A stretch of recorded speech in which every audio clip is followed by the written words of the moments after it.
Let's just review the decompression stance again. Let's do it in a split stance. So, left foot forward, right foot back, just a walking stride. The balance beam thing means your right foot's out. So if I were to bring it up, it'd be right there, about hip distance apart like you would normally do when you're walking. This is all to train you to walk better, bend better. So we don't want to arch up. We also don't want to flatten. So take that belly, pull it in, suck it in off the waistband. Chest should inflate, but also back here should inflate. So you're trying to inflate the posterior rib cage, front of the rib cage. Neck is long, your feet are pushing through the ground. You don't even need to hinge to make this tough. There's a lot of work right here. Inhale. Exhale, you really want to tighten even more. Expand that rib cage, get really tall. Inhale. Exhale slowly. So my back foot is pushing a lot, but a lot of my weight is getting pulled back. So my front foot is pushing too. That heel's pushing this way. Front foot is pushing that way. That's the scissor effect. Where both are trying to close, like your legs are a pair of scissors. When you do that, it pulls everything up, makes you tall. The tailbone, the anchor process is your tailbone's being pulled down towards the ground, but that just adds more length, opens up everything. Once we're there, try going up into the long wing. The trick is you want to inhale first. So you're expanding this space before you go to long wing, so those shoulder blades don't come along for the ride.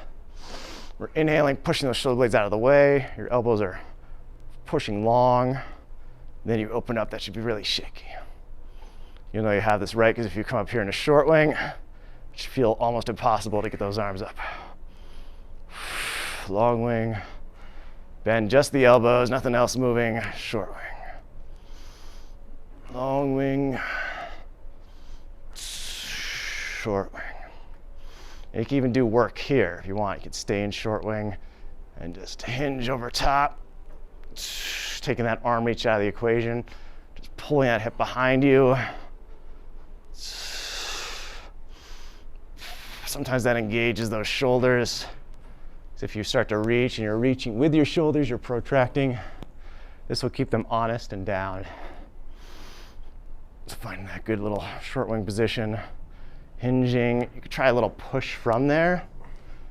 Come back up. This looks well in a squat position, so let's try that. Go a little wider.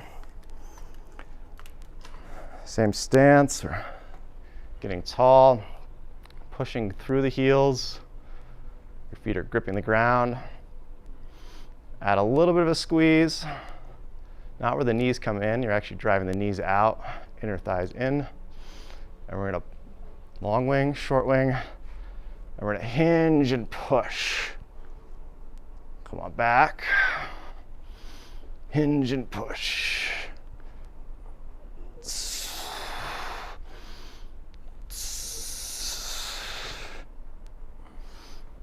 that's a good one. All that weight's coming back. You can try the platter.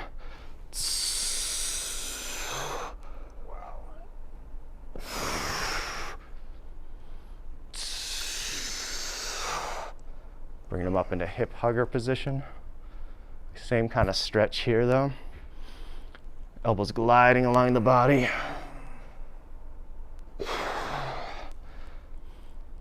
It's like a hinged squat.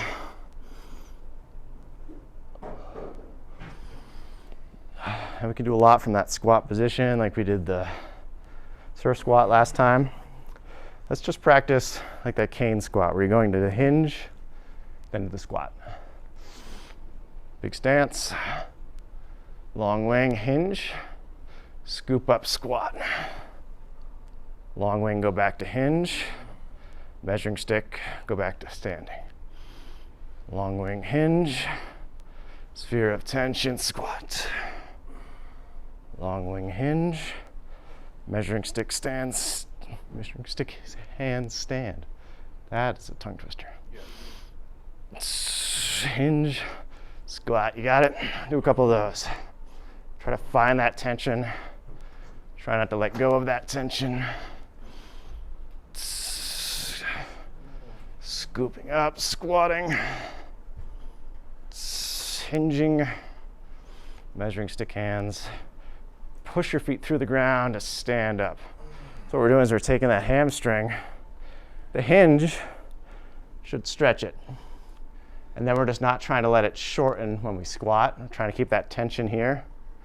Then when you come back to the hinge, you've brought that stretch back to it. Then when you stand, it's what's called an eccentric contraction. You've tensioned that. So when you stand up, it's shortening. That's almost the same thing that's happening with a squat, is I'm finding a lot of tension on that hamstring. Oh, I feel it up my back too. Then when I squat, instead of like letting my knees bend, my spine fold, I'm pulling my weight back, trying to keep that tension on the hamstring. So it's a good litmus test to see if you've got it where you want it. If you still feel that tension there, you're good. If the weight's out of your knees, you're good. If it's in the hips, you're good. And when I hinge back, I build up a lot more tension in that hamstring. And then again, I'm trying to shorten it, but in a lengthened position. So that's an eccentric contraction. So we've actively stretched it. We're not passively stretching. Like here's passively stretching. I actually feel that more in my calves than anything. Well, what have I done to my spine to stretch it? I feel it a lot more intensely here. So we're actively pulling that apart. It's going to open up the knee joint, mobilize the hip. And then when you engage it, it's already here. So you're actually training it to be where it needs to be. Because we can work that muscle all day long. We can adjust your hip. But until you start training that muscle to work how it's supposed to be working, then it's going to start to make the change. And that'll cascade to everything else. Everything will start working better. Hips will work better, spine will work better, knees will work better, feet will work better. Even your arms, your shoulders connect to what the hell this is doing. Make sense? So try to find that one more time. Here, even here in the standing position, when I push through the ground, I feel that hamstring just a little bit, a little stretch there. As I squeeze here, a little bit more, pulling the hips in. And then as I hinge back in the long wing, that's when I really feel that hamstring tension. Just everything I've already built up gets built upon. So the tension I felt here with the breath, tension I felt here, the neck, of course, you're feeling a lot of engagement here. Upper traps are tight. Because most people, upper traps, SCM to the skull, very tight. This area where it transitions from the cervical spine to the thoracic spine, jammed up. Weak here where we're rounded. Then as soon as we get to the diaphragm area, this is all restricted and tight. Weak here because we mobilize it. We use it too much. So it's all hypermobile and inflamed. And then skips a step, restriction here, and so on and so forth. See how that works? Restricted, immobile, hypermobile. Restricted, immobile, hypermobile. Restricted, immobile, hypermobile. Pretty much everybody. And that all comes from the hips not working. So you fix this. I thought it was just me. It's not just you. Okay. Sometimes we have injuries where there's left to right is worse than the other, but this is still the first step because we want to work on decompression, then hinging, and then work on rotational imbalances. Rotational imbalances is like this left shoulder's turned in too much, or my left hip's turned in too much. That's what the woodpecker is really good for, that rotation we worked on today. Let's try that quick. Same steps, same process. So get nice and tall, squeezing, and just try this method. See how you like it. Take your left hand, you're gonna chop it right in that crease, that pant lining, and just fold over top. That knee doesn't change, it just keeps that same bend. Now pull back up, push that left foot through the ground, drive you up. Now take the right hand, let's pretend you're in long wing. You're gonna chop and reach over top. So it's almost like you're overcorrecting. Bring it over that left knee, then bring your left hand to your right.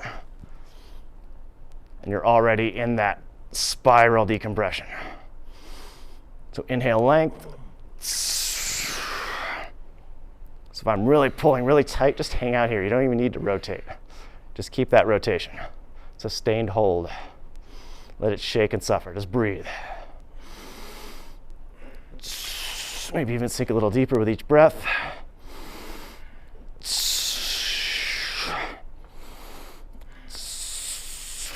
And then slowly pull yourself back to center. Keep that tension. We're going to do one more. Go a little deeper. Pull the hip back incrementally. Every time the hip pulls back an inch, the hands reach an inch. Don't reach with the arms. Hips are pulling, they're counterbalancing. It's always a tug of war. So rotate, hold. Now take your left hamstring, your left heel, drive it through the ground. You're lifting your body up with that spiral like a barbell pull overhead. Pulling that belly in really tight. And just suffer there. So that is a rotational correction exercise. I'd say about 60% of people, that's the one they need to do because that tailbone shifts this way. And this hip will turn externally rotated, the right will turn internally rotated, the spine will twist, the lat is tight, pulls the shoulder in, blah, blah, blah, blah, blah, all throughout the rest of the body, all because of one hip or the neck. It's hard to say where it all comes from. Fix the foundation, fix the feet, fix the hips, good to go. All right, that's it. Is it done?